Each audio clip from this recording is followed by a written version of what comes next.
2024 సంవత్సరం ఎలన్ మాస్క్కు అత్యంత క్లిష్టమైనది. ఎందుకంటే టెస్లా షేర్లు పడిపోయాయి.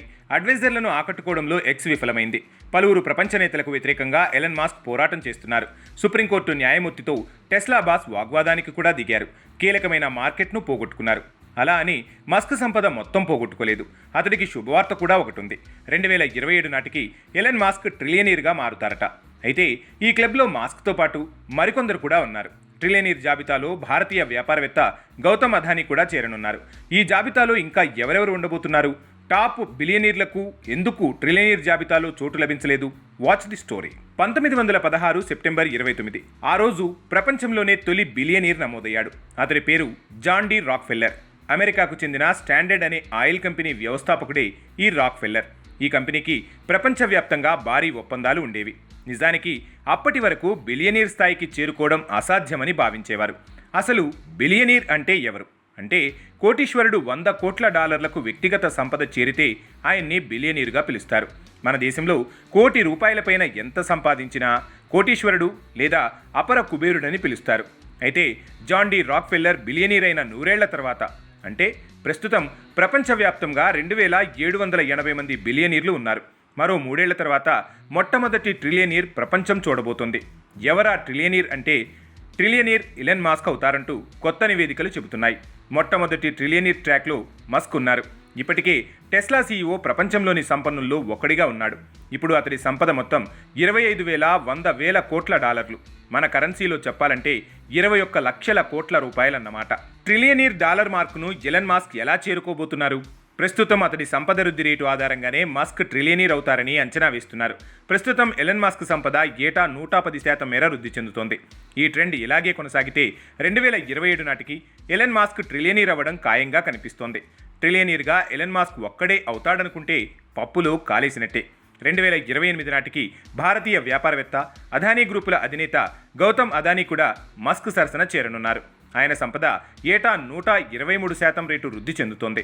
ఈ ట్రెండ్ ఇలాగే కొనసాగితే ప్రపంచ 2వ ట్రిలియనీర్గా గౌతమ్ అదానీ రికార్డు సృష్టించనున్నారు. ఈ జాబితాలో 3వ ట్రిలియనీర్గా హువాంగ్ చేరనున్నారు. ఎవరి జెన్సెన్ హువాంగ్? చిప్ తయారీ సంస్థ ఎన్విడియు సీఈఓనే ఈ జెన్సెన్ హువాంగ్.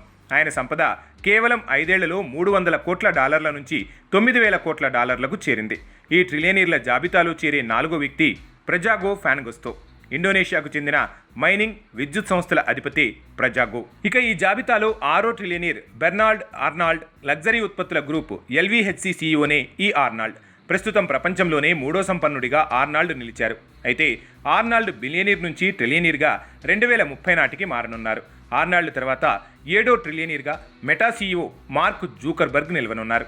2030 నాటికి ట్రిలియనీర్ జాబితాలోకి నైక్స్ మాజీ సీఈఓ ఫిల్ నైట్ కూడా చోటు సంపాదించే అవకాశాలు స్పష్టంగా కనిపిస్తున్నాయి. అయితే మరో భారతీయ వాణిజ్యవేత్త రిలయన్స్ చైర్మన్ ముఖేష్ అంబానీ సైతం ట్రిలియనీర్ జాబితాలోకి 2033 నాటికి అడుగు పెట్టబోతున్నారు. అంబానీ ఇప్పుడు ఆసియాలోనే అత్యంత సంపన్నుడిగా ఉన్నారు. అదే సంవత్సరం Dell company CEO Michael Dell సైతం ట్రిలియనీర్గా మారనున్నారు. మైక్రోసాఫ్ట్ మాజీ సీఈఓ స్టీవ్ బామర్ సైతం 2034 నాటికి టాప్ 10 ట్రిలియనీర్ల జాబితాలోకి ఎక్కనున్నారు. మొత్తంగా వచ్చే 10 ఏళ్లలో టాప్ 10 ట్రిలియనీర్లను ప్రపంచం చూడబోతోందన్నమాట. అయితే ఈ ట్రిలియనీర్ల జాబితాలో ప్రస్తుతం సంపన్నులుగా ఉన్న కొందరి పేర్లు కనిపించడం లేదు. అందుకు ప్రత్యక్ష ఉదాహరణ జెఫ్ బెజోస్. ప్రస్తుతం ప్రపంచ కుబేరుల్లో 2వ స్థానంలో కొనసాగుతున్నాడు. అయితే బెజోస్ ఎందుకు ఈ జాబితాలో మిస్ అయ్యాడు? అమెజాన్ వ్యవస్థాపకుడు జెఫ్ బెజోస్ ప్రస్తుత సంపద విలువ $20,000 కోట్ల. అయితే ఆయన 2036 వరకు ట్రిలియనీర్గా మారే అవకాశం లేదని తాజా అంచనాలు తేల్చి చెబుతున్నాయి. వాస్తవానికి ఇవన్నీ కేవలం అంచనాలు మాత్రమే. అవి ఖచ్చితమైనవి ఏమాత్రం చెప్పలేం. ఎందుకంటే ఎలన్ మాస్క్నే తీసుకుందాం. అమెరికాకు చెందిన ఎలక్ట్రానిక్ కార్ల సంస్థ Tesla chief Elon Musk. Tesla ఒక్కటే కాదు, Space X, social media platform ఎక్స్తో సహా పలు కంపెనీలు అతనికి ఉన్నాయి. 2021లో మస్క్ సంపద విలువ $34,000 కోట్ల. కానీ ప్రస్తుతం అతడి సంపద పడిపోయింది. ఇంకా సరిగ్గా చెప్పాలంటే ఈ అపర కుబేరుల సంపద స్టాక్ మార్కెట్ల మీద ఆధారపడి ఉంటుంది. ప్రస్తుత అంచనాలు నిజమైతే మొదటి బిలియనీర్ను పొందిన శతాబ్దం తర్వాత ప్రపంచం మొదటి ట్రిలియనీర్కు స్వాగతం పలుకుతోంది అనడంలో ఎలాంటి సందేహమూ లేదు.